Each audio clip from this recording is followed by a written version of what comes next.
We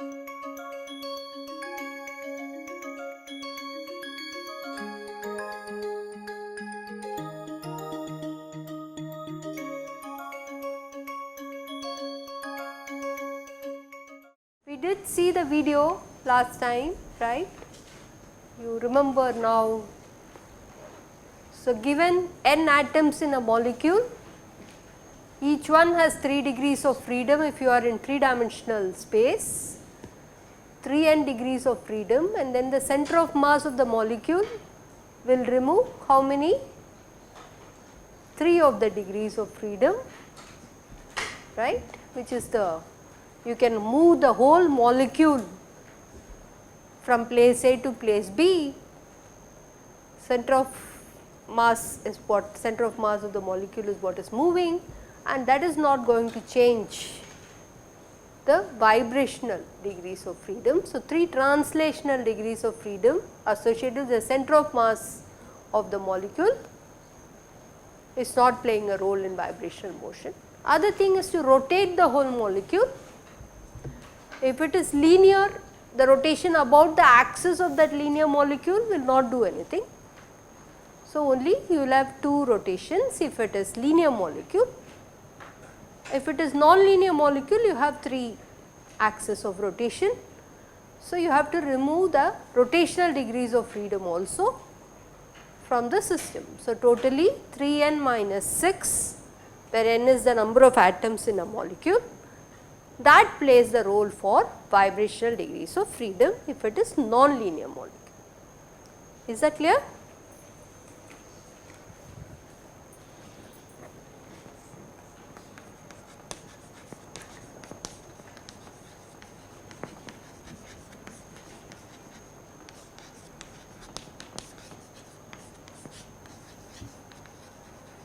Atoms, 3n degrees of freedom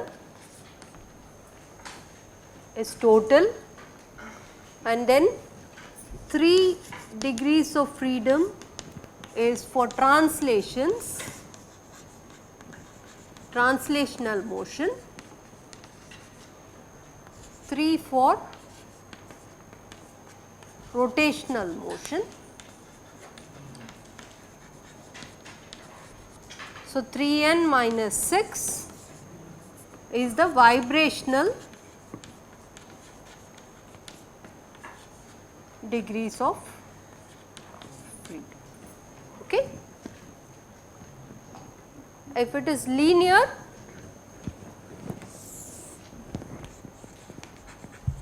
linear molecules, so I am looking at all these molecules in 3 dimensional space. Okay. So, linear molecule in 3 dimensions, again 3n to start with, this one will be again 3, this one will become 2 degrees of freedom, because one about its own axis it does not give you for a linear molecule like carbon monoxide, nothing happens. So, the number of degrees of freedom, vibrational degrees of freedom for a linear molecule will be 3n minus 5 degrees of freedom will be the vibrational degrees of freedom. Okay. Suppose I tell you that you are in a hypothetical situation that you are going to move only in the 2 dimensional plane, then what happens? Suppose I say that 2D space is where you can move around, okay? Then what all modifications will happen? 3n will become 2n and so on, okay? Translational degrees of freedom will become 2 degrees of freedom. Let me look at nonlinear hypothetical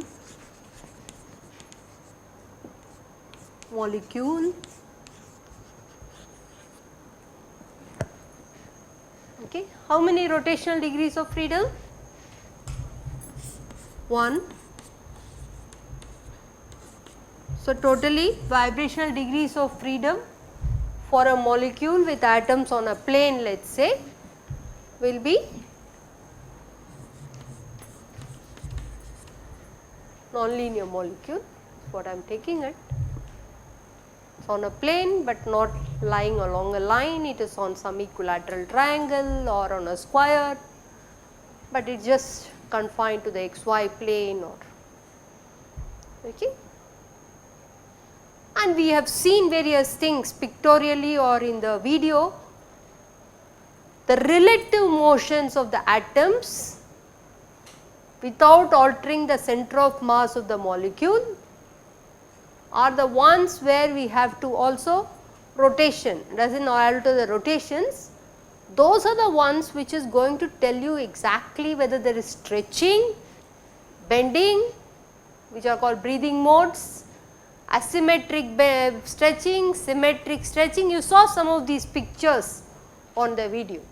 Can we understand this from your character table, projection operators, reducible representations, tensor product of representations? That is the theme of today's lecture. So, assumption is you have not forgotten character table, you know tensor product, you know how to get from the reducible representation the irreducible representations, and then we will see whether we could get the asymmetric stretching, symmetric stretching, all these things we would like to understand. Okay? Yeah. On the plane you will have about a point rotation, that is all. Huh.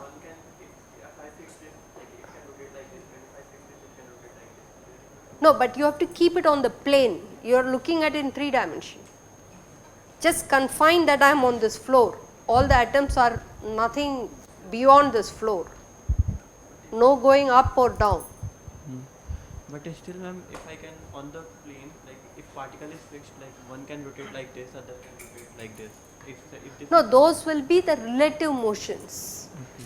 The whole molecule you can't rotate relatively different atoms in the molecule, that is what you are doing. You take the whole molecule, rotate the whole molecule, the system is intact. Take the molecule, translate the whole molecule, the system is intact. So, those two are the 3 degrees of freedom. Those two are the 3 degrees of freedom which you have to worry about for translation, which is like center of mass of the molecule. Similarly, you have a rotational. Not able to see whether this works. Okay, is that clear? Not the relative rotation. All those relative motions are like displacements about its mean position, which will give you the vibrational degrees of freedom. It will not give you the total rotation of the molecule. If you have seen the video, it is just at the axis on which the whole molecule is rotating, not relative atoms in the molecule. Is that all right? Okay, fine. So, now I am going to try and do a little bit of warm up on classical mechanics to tell you how difficult or how cumbersome it is to solve equations, and then I will lead you to group theory to show how simpler it is. It can work for many complex polyatomic molecules. Okay. This is the theme on which I am going to pitch today's lecture. Okay. Okay, so this is a warm up which we did last time also for a complex system. Anyway, I have said this, there are a number of degrees of freedom, and that degrees of freedom will depend on your number of atoms and all these things I have explained on board. So, given that there are s degrees of freedom, so you just take them x1 till xs are deviations from the mean positions of the atom. So, it gives you displacements of the atom about its mean position in a molecule. So, those are what we call it as excursions of mass points, and typically you will have a Lagrangian which is dependent on x1, x2, xs, which I put it as a column vector and row vector. In between there will be a matrix. so that this whole thing will be some kind of a number, or is that right? So, you have a matrix, a column vector multiplying the matrix here, x dot is the time derivative of these s degrees of freedom, and x dot transpose is a column vector, and then sorry row vector, this is a column vector and this is a S cross S matrix. Okay. And similarly, you will have a kinetic potential energy term where it is only on the positions. So, displacements of the mean positions, which I call it as excursion. This is the formal Lagrangian which you can write. It will be coupled set of, if you try to find the equations of motion for this, there will be a coupled set of second order equations to solve, right. You might have done this. The only way you can make it into uncoupled equations like this is by doing a suitable diagonalization matrix and then find the basis eta for those diagonal eigenvalues. Diagonal eigenvalues are the frequencies. I am sure you would have done this. If you have not done it, just take a 2D or a 3D system which is coupled, try to diagonalize the matrix, find the eigenvalues, then try to use the matrix which allows you to diagonalize such a matrix, and that will define for you the position excursions over the etas. Etas are what we call it as a normal modes. Okay. Is that clear? Okay. So, with this in mind, let us look at an example, nonlinear molecule.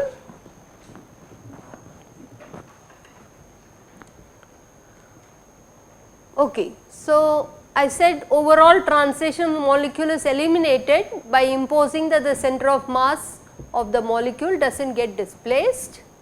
So, you put that to be 0 origin. So, you have, remember an example like a water molecule, right. The two hydrogen atoms and this is the oxygen atom, and we have this equation for center of mass of the molecule does not get displaced. Okay. So, you can determine what is, I have given the bond length in the undisplaced situation as L, and the angle made with respect to the oxygen molecule I am calling angle subtended by the two hydrogen on the oxygen molecule is 2 alpha. Okay. Clear? So, location of the center of mass of this molecule can be written down. Okay.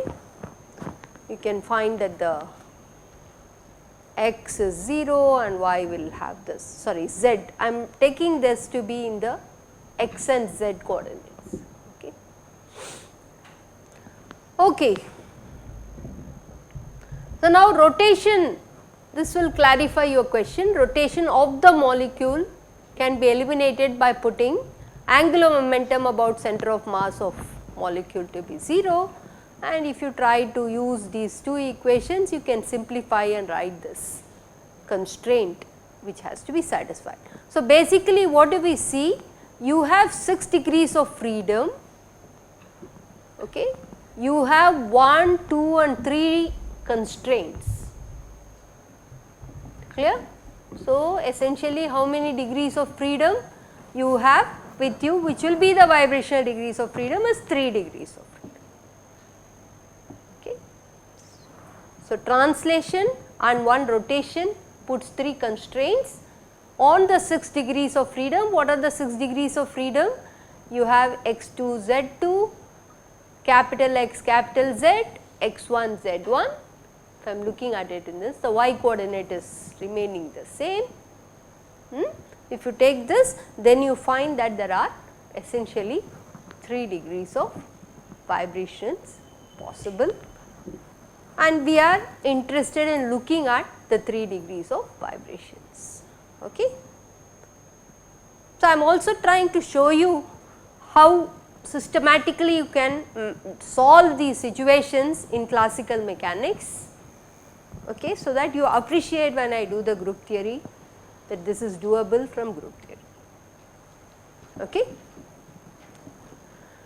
So, for non-linear triatomic molecules, so we have to have, which preserves are the vibrational modes subjected to these 3 constraints. So, the only motion where you are allowed the freedom of displacement or excursions of these atoms in the molecules are either the bond length, this length could change, this length could independently change, okay, and you can also have the angle 2 alpha could also change because of the relative displacements of the atoms in the molecule, clear.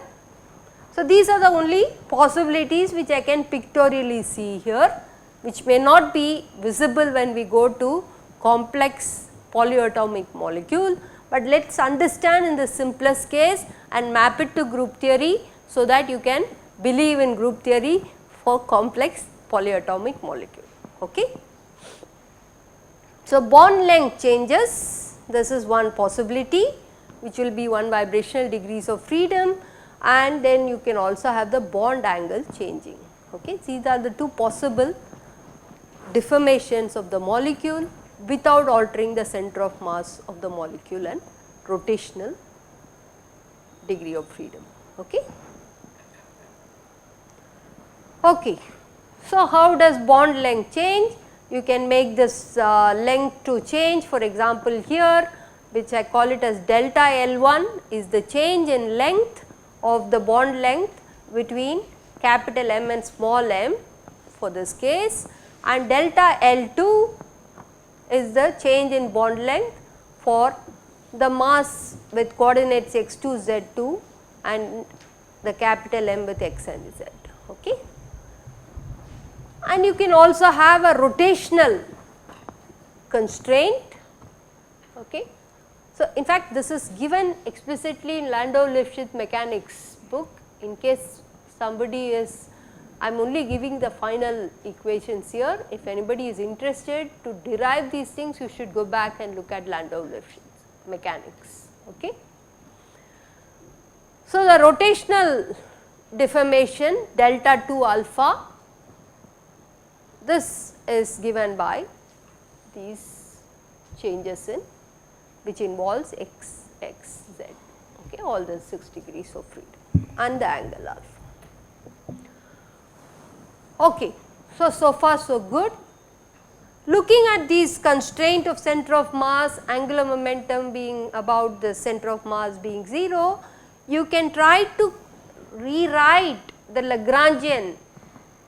This looks ad hoc at present, but let us just make a change of variable to a new variable q1, which is the sum of x1 plus x2, q2 is the difference between x1 and x2, q3 is the sum of z1 plus z2, and you will also see that the center of mass of the molecule and the angular momentum about the center of mass being 0 will put in some kind of a condition here between q1 and z1 minus z2. So, I am basically trying to say that if you had 2 coordinates, you could sum up the 2 coordinates and take the difference. They are 2 linearly independent objects, but when it comes here to z1, the other one is actually related to q1 and the angle alpha. So, it is not going to be a new degree of freedom.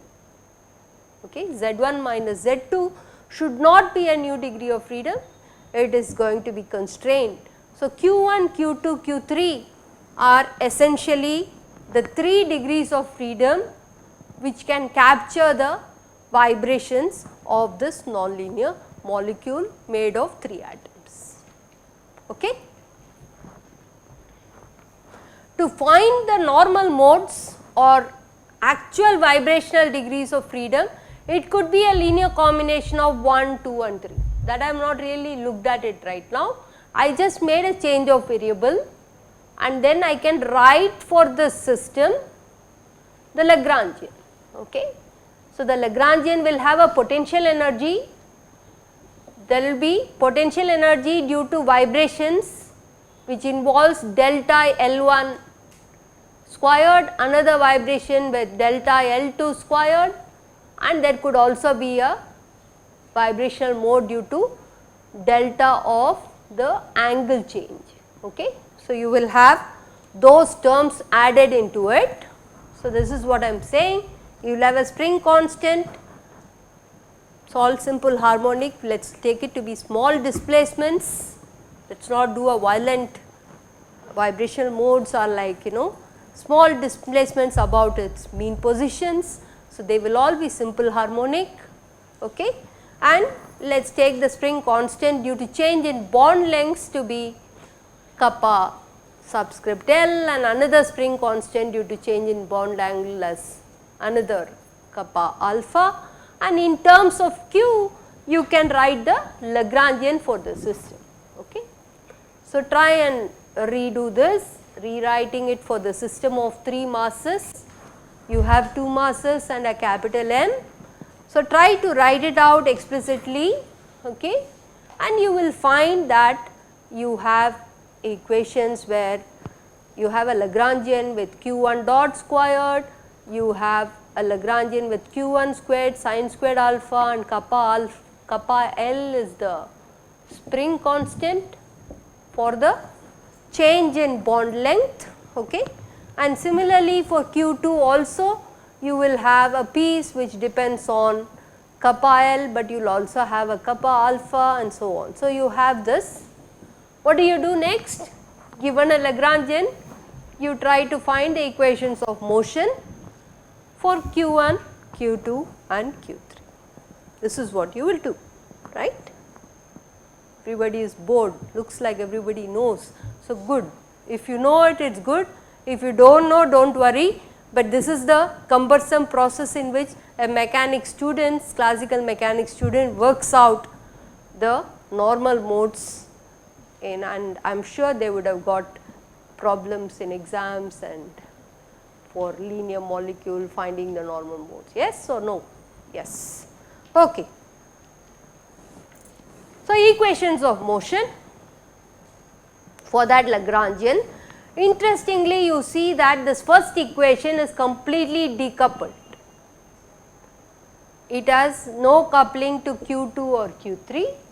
So, straight away from here you can read off that q1, which was defined to be x1 plus x2, should be one vibrational mode with this frequency.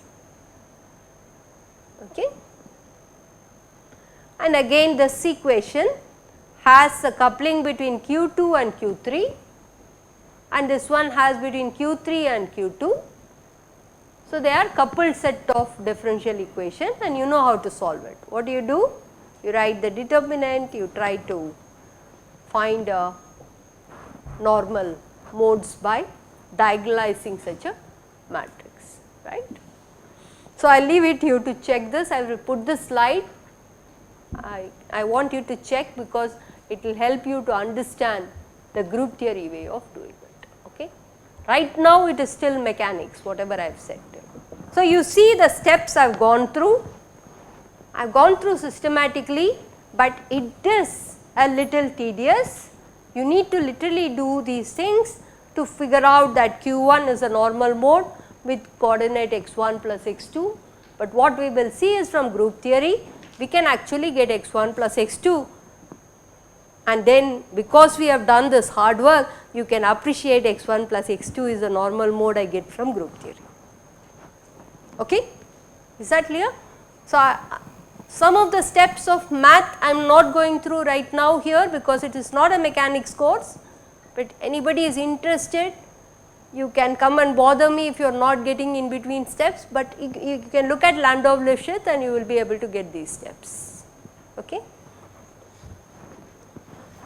So, I am not doing the diagonalization of this coupled set of two equations to determine what are the normal modes, which will be a linear combination of q2 and q3 and an orthogonal linear combination involving another mode.